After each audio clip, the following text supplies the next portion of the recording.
I have a daughter that was born, and when they tested her at birth, they said she had acylcarnitine syndrome, and then it ended up not being that. But of course, for the 6 weeks that I was concerned she had this acylcarnitine, I was looking into what it was, and it's amino acid inability to break down amino acids. And as I was looking at long chain fatty acids, I was just thinking about how the componentry is. These are all like building blocks. They literally, if you look at them on a molecular level, it's almost like pegs and circles and ways in which one thing fits into another one. And if things don't fit correctly, things break down. And then I started thinking about genetically modified. This is how my brain works. I'm an interesting person. I was thinking like margarine, for instance. God has built our bodies, for instance. Butter is a natural substance that comes from a natural entity.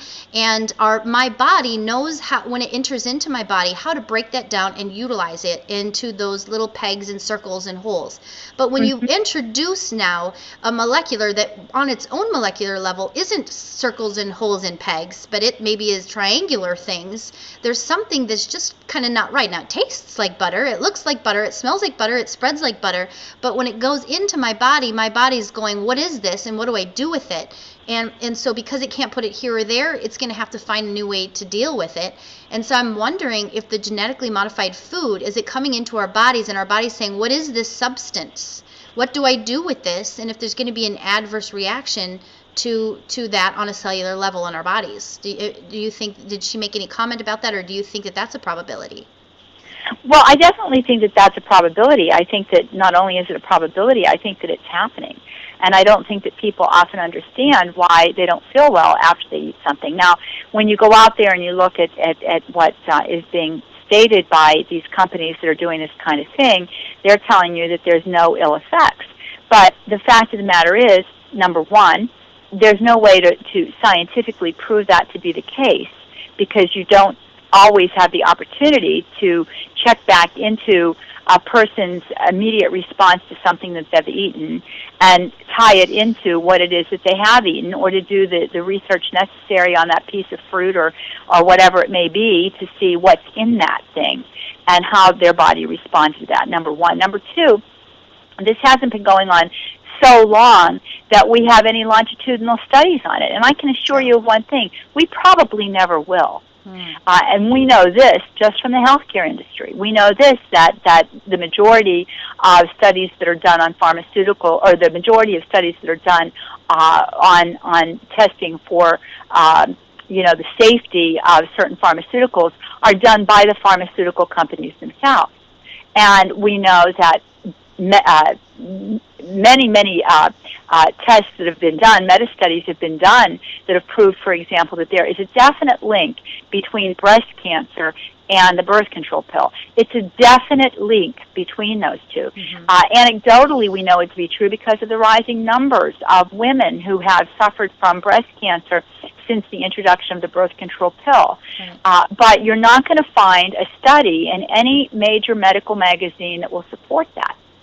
And that's because the meta-studies that have been done outside of the pharmaceutical companies are foreboding in terms of release through typical medical channels. So my guess is that in these areas, the unfortunate reality is money often speaks. And so are we going to get any longitudinal studies on the effects of this? I'm not thinking for a long, long time. Long after you and I, Christina, no longer have life on this earth.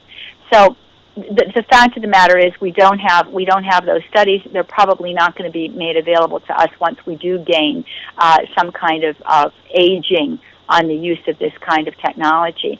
But we also know that allergies have increased in people. There's just every indication to suggest to us that there's a definite link. For example, in the UK, the genetically modified soy was introduced there. And after it was introduced, soy allergies skyrocketed by 50%.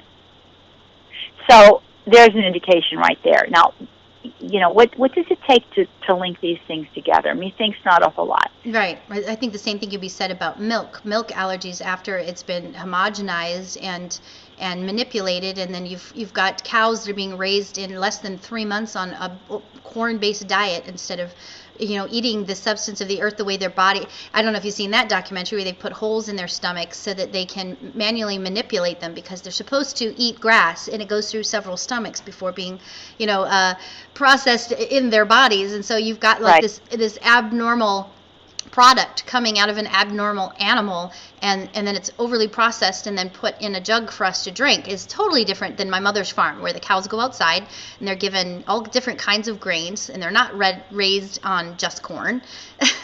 So that milk is totally different for your body than the kind of stuff you might be getting at a grocery store. Well, and it's currently illegal. And I don't know if it's federally illegal. I certainly know it's illegal in my state. It's illegal to sell and or to purchase non-homogenized or pasteurized milk. Yes, that is. So I mean, there's a biggie. It's a criminal offense. Yes. Now we're going to find all kinds of reasons why that's the case. I wanted to give the names of those two programs that we did with Mary Jo. Yes. They're called. It's the same name. The Seed Supply, Controlling What You Eat, Part 1 and Part 2. Seed Supply, Controlling What You Eat, Part 1 and Part 2. And they aired January 24th and 25th of this year, 2012. Okay.